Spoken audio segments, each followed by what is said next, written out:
So yun nga, nagpunta kami sa Lawa last week para mag-picnic. Oh, we have a lot of cans, plastics. So napansin ng mga anak ko na maraming basura, kaya naisipan nila maglinis. Karamihan ng mga basura ay plastic, bote at wrapper ng mga chicherya. I see a plastic right there, you see? Nakakatuwa kasi motivated at excited talaga yung mga anak ko maglinis. Gusto talaga nilang linisin yung buong Lawa. Over here, there's another plastic here.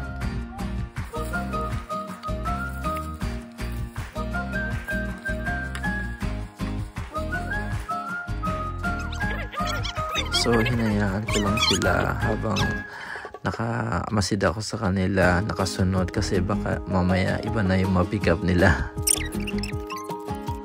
Tsaka syempre for their safety kasi malaki ang Lawa at malalim. Tapos medyo malayo rin yung nilakad namin. Maraming mga basag na bote na delikado rin kasi baka mahiwa sila. So careful lang din talaga. Pero nag-enjoy talaga sila na mamulot ng basura. Sabi nga nila, they wanna do it again.